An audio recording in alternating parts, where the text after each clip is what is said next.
अध्यक्ष महोदय, संयुक्त राष्ट्र की 75वीं वर्षगांठ पर मैं भारत के 130 करोड़ से ज्यादा लोगों की तरफ से प्रत्येक सदस्य देश को बहुत बहुत बधाई देता हूं। भारत को इस बात का बहुत गर्व है कि वो संयुक्त राष्ट्र के संस्थापक देशों में से एक है। आज के इस ऐतिहासिक अवसर पर मैं आप सभी के सामने भारत के 130 करोड़ लोगों की भावनाएं इस वैश्विक मंच पर साझा करने आया हूं। अध्यक्ष महोदय, 1945 की दुनिया निश्चित तौर पर आज से बहुत अलग थी। पूरा वैश्विक माहौल, साधन, संसाधन, समस्याएं, समाधान सब कुछ भिन्न थे। ऐसे में विश्व कल्याण की भावना के साथ जिस संस्था का गठन हुआ, जिस स्वरूप में गठन हुआ, वो भी उस समय के हिसाब से ही था। आज हम एक बिल्कुल अलग दौर में हैं। 21वीं सदी में हमारे वर्तमान की, हमारे भविष्य की आवश्यकताएं और चुनौतियां अब कुछ और है। इसलिए आज पूरे विश्व समुदाय के सामने एक बहुत बड़ा सवाल है कि जिस संस्था का गठन तब की परिस्थितियों में हुआ था, उसका स्वरूप क्या आज भी प्रासंगिक है? सदी बदल जाए और हम न बदलें तो बदलाव लाने की ताकत भी कमजोर हो जाती है। अगर हम बीते 75 वर्षों में संयुक्त राष्ट्र की उपलब्धियों का मूल्यांकन करें तो अनेक उपलब्धियां दिखाई देती हैं, लेकिन इसके साथ ही अनेक ऐसे उदाहरण भी हैं जो संयुक्त राष्ट्र के सामने गंभीर आत्ममंथन की आवश्यकता खड़ी करते हैं। ये बात सही है कि कहने को तो तीसरा विश्व युद्ध नहीं हुआ, लेकिन इस बात को नकार नहीं सकते कि अनेकों युद्ध हुए, अनेकों गृह युद्ध भी हुए। कितने ही आतंकी हमलों ने पूरी दुनिया को थर्रा कर रख दिया। खून की नदियां बहती रही। इन युद्धों में, इन हमलों में जो मारे गए वो हमारी आपकी तरह इंसान ही थे। वो लाखों मासूम बच्चे जिन्हें दुनिया पर छा जाना था, वो दुनिया छोड़कर चले गए। कितने ही लोगों को अपने जीवन भर की पूंजी गंवानी पड़ी, अपने सपनों का घर छोड़ना पड़ा। उस समय और आज भी संयुक्त राष्ट्र के प्रयास क्या पर्याप्त थे? पिछले 8-9 महीने से पूरा विश्व कोरोना वैश्विक महामारी से संघर्ष कर रहा है। इस वैश्विक महामारी से निपटने के प्रयासों में संयुक्त राष्ट्र कहां है? एक प्रभावशाली रिस्पांस कहां है? अध्यक्ष महोदय, संयुक्त राष्ट्र की प्रतिक्रियाओं में बदलाव, व्यवस्थाओं में बदलाव, स्वरूप में बदलाव आज समय की मांग है। संयुक्त राष्ट्र का भारत में जो सम्मान है, भारत के 130 करोड़ से ज्यादा लोगों का इस वैश्विक संस्था पर जो अटूट विश्वास है, वो आपको बहुत कम देशों में मिलेगा। लेकिन ये भी उतनी ही बड़ी सच्चाई है कि भारत के लोग संयुक्त राष्ट्र के रिफॉर्म को लेकर जो प्रोसेस चल रहा है, उसके पूरा होने का बहुत लंबे समय से इंतजार कर रहे हैं। आज भारत के लोग चिंतित हैं कि क्या ये प्रोसेस कभी एक लॉजिकल एंड तक पहुंच पाएगा? आखिर कब तक भारत को संयुक्त राष्ट्र के डिसीजन मेकिंग स्ट्रक्चर से अलग रखा जाएगा? एक ऐसा देश जो दुनिया का सबसे बड़ा लोकतंत्र है, एक ऐसा देश जहां विश्व की 18% से ज्यादा जनसंख्या रहती है, एक ऐसा देश जहां सैकड़ों भाषाएं हैं, सैकड़ों बोलियां हैं, अनेकों पंथ हैं, अनेकों विचारधाराएं हैं, जिस देश ने सैकड़ों वर्षों तक वैश्विक अर्थव्यवस्था का नेतृत्व करने और सैकड़ों वर्षों की गुलामी दोनों को जिया है। अध्यक्ष महोदय, जब हम मजबूत थे तो दुनिया को कभी सताया नहीं। जब हम मजबूर थे तो दुनिया पर कभी बोझ नहीं बने। अध्यक्ष महोदय, जिस देश में हो रहे परिवर्तनों का प्रभाव दुनिया के बहुत बड़े हिस्से पर पड़ता है, उस देश को आखिर कब तक इंतजार करना पड़ेगा? अध्यक्ष महोदय, संयुक्त राष्ट्र जिन आदर्शों के साथ स्थापित हुआ था और भारत की मूल दार्शनिक सोच बहुत मिलती जुलती है, अलग नहीं है। संयुक्त राष्ट्र के इसी हॉल में ये शब्द अनेकों बार गूंजा है, वसुधैव कुटुंबकम।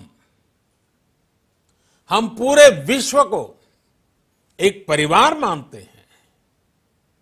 यह हमारी संस्कृति, संस्कार और सोच का हिस्सा है।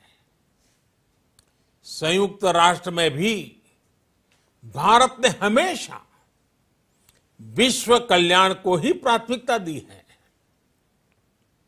भारत वो देश है जिसने शांति की स्थापना के लिए लगभग 50 पीस कीपिंग मिशंस में अपने जांबाज सैनिक भेजे।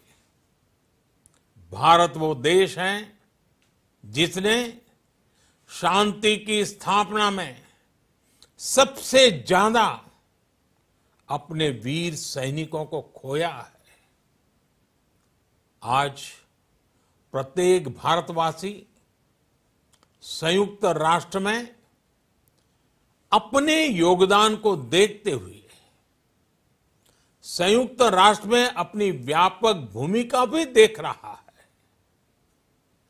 अध्यक्ष महोदय, 2 अक्टूबर को international day of non violence और 21 जून को इंटरनेशनल डे ऑफ योगा, इनकी पहल भारत ने ही की थी।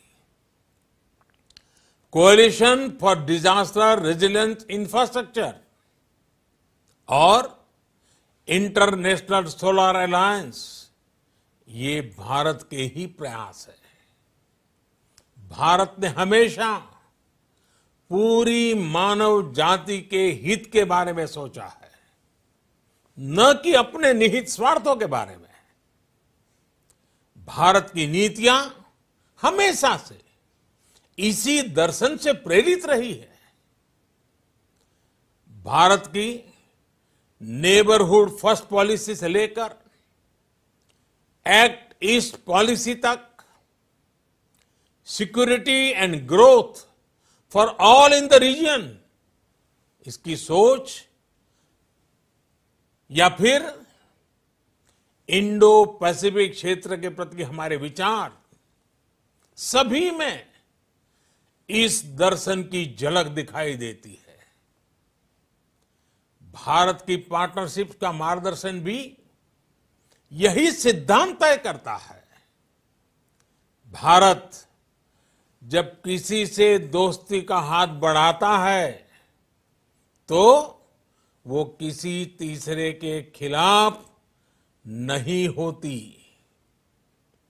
भारत जब विकास की साझेदारी मजबूत करता है तो उसके पीछे किसी साथी देश को मजबूर करने की सोच नहीं होती। हम अपनी विकास यात्रा से मिले अनुभव साझा करने में कभी पीछे नहीं रहते। अध्यक्ष महोदय, पैंडेमिक के इस मुश्किल समय में भी भारत की फार्मा इंडस्ट्री ने 150 से अधिक देशों को जरूरी दवाइयां भेजी हैं। विश्व के सबसे बड़े वैक्सीन उत्पादक देश के तौर पर आज मैं वैश्विक समुदाय को एक और आश्वासन देना चाहता हूं। भारत की वैक्सीन प्रोडक्शन और वैक्सीन डिलीवरी क्षमता पूरी मानवता को इस संकट से बाहर निकालने के लिए काम आएगी। हम भारत में और अपने पड़ोस में फेज 3 क्लिनिकल ट्रायल्स की तरफ बढ़ रहे हैं। वैक्सीन की डिलीवरी के लिए कोल्ड चेन और स्टोरेज जैसी क्षमता बढ़ाने में भी भारत सभी की मदद करेगा।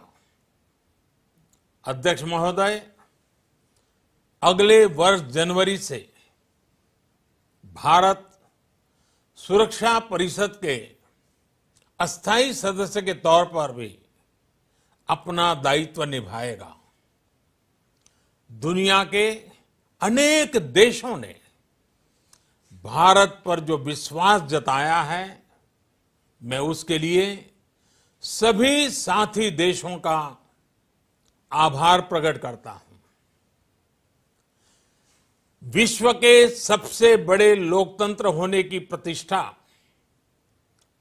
और इसके अनुभव को हम विश्व हित के लिए उपयोग करेंगे। हमारा मार्ग जन कल्याण से जग कल्याण का है। भारत की आवाज हमेशा शांति, सुरक्षा और समृद्धि के लिए उठेगी। भारत की आवाज मानवता, मानव जाति और मानवीय मूल्यों के दुश्मन आतंकवाद, अवैध हथियारों की तस्करी, ड्रग्स, मनी लॉन्ड्रिंग के खिलाफ उठेगी। भारत की सांस्कृतिक धरोहर, संस्कार, हजारों वर्षों के अनुभव हमेशा विकासशील देशों को ताकत देंगे। भारत के अनुभव, भारत की उतार चढ़ाव से भरी विकास यात्रा विश्व कल्याण के मार्ग को मजबूत करेगी। अध्यक्ष महोदय, बीते कुछ वर्षों में रिफॉर्म, परफॉर्म, ट्रांसफॉर्म इस मंत्र के साथ भारत ने करोड़ों भारतीयों के जीवन में बड़े बदलाव लाने का काम किया है। ये अनुभव विश्व के बहुत से देशों के लिए उतने ही उपयोगी हैं जितने हमारे लिए। सिर्फ 4-5 साल में 400 मिलियन से ज्यादा लोगों को बैंकिंग सिस्टम से जोड़ना आसान नहीं था, लेकिन भारत ने ये करके दिखाया। सिर्फ 4-5 साल में 600 मिलियन लोगों को ओपन डेफिकेशन से मुक्त करना आसान नहीं था, लेकिन भारत ने ये करके दिखाया। सिर्फ 2-3 साल में 500 मिलियन से ज्यादा लोगों को मुफ्त इलाज की सुविधा से जोड़ना आसान नहीं था, लेकिन भारत ने ये करके दिखाया। आज भारत डिजिटल ट्रांजैक्शन के मामले में दुनिया के अग्रणी देशों में है। आज भारत अपने करोड़ों नागरिकों को डिजिटल एक्सेस देकर एम्पावरमेंट और ट्रांसपेरेंसी सुनिश्चित कर रहा है। आज भारत वर्ष 2025 तक अपने प्रत्येक नागरिक को टीबी से मुक्त करने के लिए बहुत बड़ा अभियान चला रहा है। आज भारत अपने गांवों के 150 मिलियन घरों में पाइप से पीने का पानी पहुंचाने का अभियान चला रहा है। कुछ दिन पहले ही भारत ने अपने 6 लाख गांवों को ब्रॉडबैंड ऑप्टिकल फाइबर से कनेक्ट करने की बहुत बड़ी योजना की शुरुआत की है।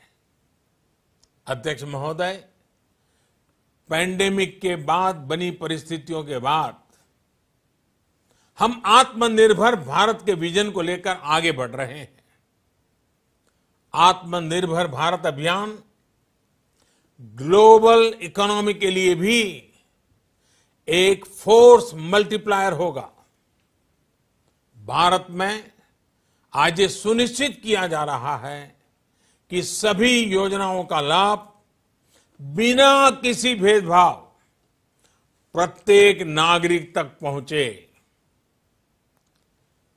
विमेन एंटरप्राइज और लीडरशिप को प्रमोट करने के लिए भारत में बड़े स्तर पर प्रयास चल रहे हैं। आज दुनिया की सबसे बड़ी माइक्रो फाइनेंसिंग स्कीम्स का सबसे ज्यादा लाभ भारत की महिलाएं ही उठा रही हैं। भारत दुनिया के उन देशों में से एक है जहां महिलाओं को 26 वीक्स की पेड मैटरनिटी लीव दी जा रही है। भारत में ट्रांसजेंडर्स के अधिकारों को सुरक्षा देने के लिए भी कानूनी सुधार दिए गए हैं। अध्यक्ष महोदय, भारत विश्व से सीखते हुए, विश्व को अपने अनुभव बांटते हुए आगे बढ़ना चाहता है। मुझे विश्वास है कि अपने 75वें वर्ष में संयुक्त राष्ट्र और सदस्य सभी देश इस महान संस्था की प्रासंगिकता बनाए रखने के लिए और प्रतिबद्ध होकर काम करेंगे। संयुक्त राष्ट्र में संतुलन और संयुक्त राष्ट्र का सशक्तिकरण विश्व कल्याण के लिए उतना ही अनिवार्य है। आइए संयुक्त राष्ट्र के 75वें वर्ष पर हम सब मिलकर अपने आप को विश्व कल्याण के लिए एक बार फिर समर्पित करने का प्रण लें। धन्यवाद। कस्टमर नहीं आ सकते तो क्या आप उन्हें अपने प्रोडक्ट या सर्विस के बारे में तो बता सकते हैं एसके लाइव के माध्यम से। कॉल आने से वर्चुअल प्रोडक्ट डिस्प्ले कर ऑनलाइन डिलीवरी, यही है लेटेस्ट ट्रेंड। जी हां, टेंशन नहीं सॉल्यूशन। एसके लाइव के 9 लाख व्यूअर्स बनेंगे आपके कस्टमर। परेशानी छोड़ें, एसके लाइव को बोलें, पूरा पहाड़ और समतल है आपके साथ, तो टेंशन की क्या है बात। Advertise your brand on SK live. अपने सपनों को संजोने के लिए ओम डेवलपर्स लेके आए हैं Shri Shyam farm house villa, जिसकी पहले फेज के सभी प्लॉट्स बिक चुकी हैं और दूसरे फेज की बुकिंग और रजिस्ट्रेशन है चालू। प्लॉट की साइज है 3 से 6 कट्ठा तक, तो देर किस बात की, अभी फोन उठाइए और बुक कीजिए। Shri Shyam farm house villa, Phulbari. Contact number 9609784045 या 9733036000। बहुत जल्द इसके तीसरे फेज की प्लॉट भी लॉन्च होने जा रही है। आज जहां कोरोना से सभी है परेशान, हम लाए हैं कमाने का तरीका आसान। 21वीं सदी में महिलाएं आत्मनिर्भर होकर स्वाभिमान के साथ जीना चाहती है। अगर आप एक गृहिणी हैं और घर से ही मुनाफे वाला व्यवसाय करने का सोच रहे हैं, तो आपके लिए सुनहरा मौका लाए हैं टपरवेयर के सिलीगुड़ी स्थित पूरे नॉर्थ बंगाल के डिस्ट्रीब्यूटर नारायणी पार्टी सेल्स। तो सोचिए नहीं, स्क्रीन में दिए गए नंबर में संपर्क कीजिए और विस्तृत जानकारी लीजिए। घर बैठे पैसे कमाए, आज ही फ्री मेंबरशिप लीजिए, अपने सपनों को पूरा कीजिए। मुश्किल की इस घड़ी में आपका साथ ही सिर्फ टपरवेयर।